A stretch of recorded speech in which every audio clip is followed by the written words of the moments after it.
julgamento de Roberto Francischetti Filho e de Dilomar Batista. Colinzão.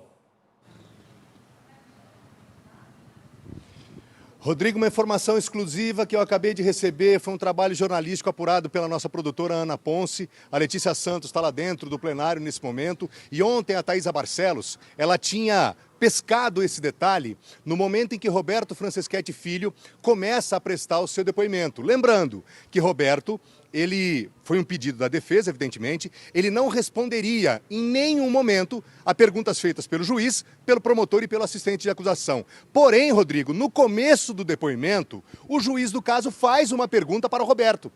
E aí o Roberto começa, a defesa do Roberto naquele momento interpela o juiz, dizendo a ele que ele não poderia perguntar daquela forma, e a defesa exigiu que esse detalhe fosse constado em ata. E isso acabou acontecendo. E aí depois, durante o depoimento do Roberto, o juiz o interpela.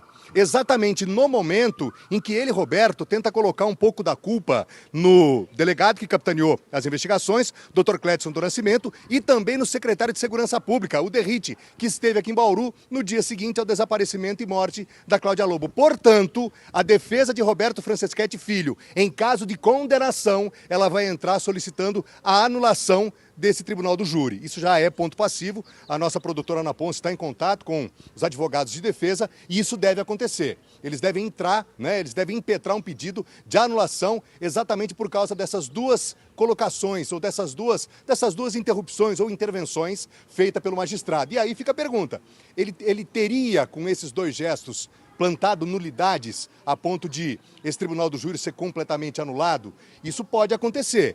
Dificilmente, Rodrigo, uma decisão do tribunal do júri é reformada em segunda ou terceira instância. O tribunal do júri é soberano, mas com base nessas argumentações da defesa, eles vão sim entrar com esse pedido. E eu já devolvo para você até para ouvir a tua análise, porque tem muita coisa, especialmente sobre o que está acontecendo agora, nesse exato momento, e também sobre os depoimentos que foram prestados por ambos os réus na tarde e noite de ontem, Rodrigo. Mas essa é uma informação exclusiva. A defesa deve entrar em caso de condenação com pedido de anulação desse júri popular, Rodrigo.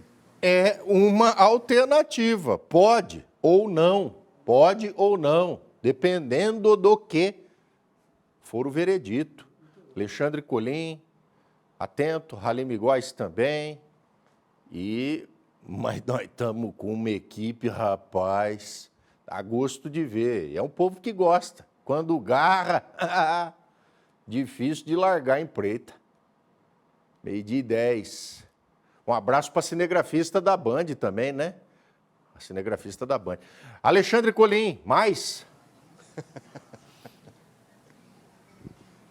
Mais, Rodrigo, até para falar a respeito de uma situação que nesse momento foi pontuada pelo promotor de justiça. Ele tenta, e aliás ele está sendo muito assertivo, segundo aquilo que a gente tem de informação lá de dentro do plenário, ele citou para os jurados o caso da Elisa Samúdio. Diz que o corpo da Cláudia Lobo foi destruído, portanto, por essa razão não haveria essa prova, mas o caso, ele cita nominalmente o caso de Elisa Samúdio, cuja condenação do goleiro Bruno e também do Macarrão, que era o amigo, uma espécie de ajudante do goleiro Bruno na época, ambos acabaram sendo condenados, junto com o Bola, que teria sido o policial civil responsável por dar fim ao corpo de Elisa Samúdio. E por fim, Rodrigo, aquilo que aconteceu ontem. Os depoimentos, especialmente os depoimentos do Dilomar Batista e do Roberto Francischetti. O Dilomar, ele sustentou aquela história quase que totalmente, Rodrigo, aquilo que nós trouxemos na entrevista coletiva. Ele diz que ele foi ameaçado o tempo todo, que ele foi coagido, que ele tinha uma relação de amizade, de admiração com o Gugu, que era até então o apelido do Roberto Francischetti Filho, lá em Ubirajara, e que ele foi ameaçado e tinha essa relação de dependência, por isso ele não teria corrido ou chamado a polícia no momento em que o Roberto, segundo o depoimento do Dilomar, chega com aquele corpo no banco de trás da SPIN, que, insisto, é a cena de crime. Ele também se confundiu a respeito da possível manta ou um tapete, alguma coisa, que estaria cobrindo o corpo de Cláudia no momento em que Roberto chega com a SPIN lá no Complexo de Campos, mais precisamente ali, naquele local que já estava ardendo em chamas. E aí, Rodrigo, ele se confundiu. A cor, se era cinza ou se era marrom, enfim, ele acabou sendo muito questionado, porém o depoimento anterior do próprio delegado que conduziu as investigações tem essa figura de um tapete ou um pano ou uma manta que estaria cobrindo o corpo da Cláudia Lobo. Dilomar também se confundiu no momento em que uma testemunha protegida, que depois nós apuramos quem é essa testemunha protegida, é exatamente o colega que trabalhava com ele no almoxarifado da APAI. Esse rapaz ele foi ouvido como testemunha protegida.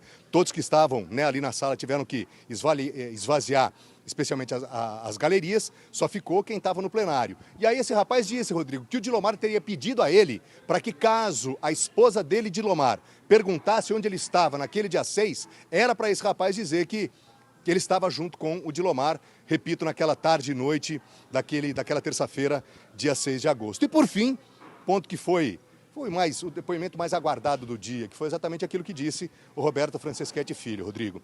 A todo momento ele insistia na figura de bom moço, dizia que construiu essa imagem ao longo da vida, que nunca sequer brigou na escola, e aí a todo momento ele chorava muito e passava ou tentava pelo menos, passar essa visão para o conselho de sentença. Num dado momento, Rodrigo, quando ele é interpelado pelo juiz, e essa teria sido uma das nulidades, segundo a defesa, ele coloca como se fosse uma espécie de culpa no Dr. Cledson do Nascimento. Porque o Roberto ele diz que dias antes daquele assassinato da Cláudia Lobo, antes do dia 6, o Dr. Cledson teria o coagido a reconhecer um homem cujo apelido é Rafão, e para esse homem, que seria um traficante ali da região do Meridota, a Cláudia Lobo estaria devendo dinheiro. Porém, isso foi investigado, Rodrigo, amplamente investigado. Inclusive, esse homem foi encontrado. E aí não há sustentação nos autos que demonstrem que Cláudia Lobo estaria devendo dinheiro para esse tal de Rafão. Então ele tira, né? E aí o juiz fez essa interpelação ao Roberto quando ele disse isso, e agora, para a defesa, poderia ser uma nulidade. E aí, num outro momento, ele cita o secretário de Segurança Pública do Estado de São Paulo, cita o Derrite.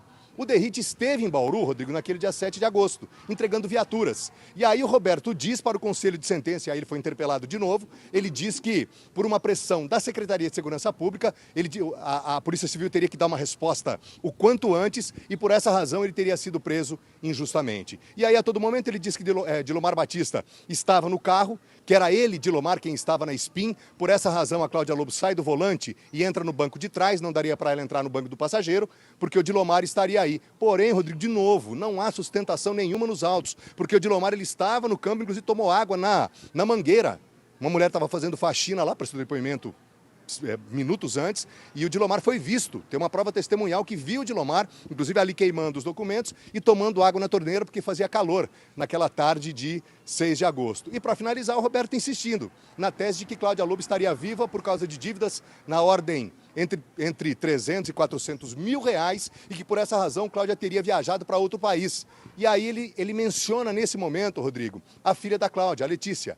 E ele sugere, não textualmente, mas ele sugere que a Letícia saberia de alguma coisa. Saberia, por exemplo, que a mãe estaria viajando em outro país exatamente por causa dessas dívidas. Ou seja, para muitos, uma versão fantasiosa. Para quem é mais técnico, uma versão que não encontra nenhum amparo, nenhuma sustentação no processo ou nos autos do processo, Rodrigo.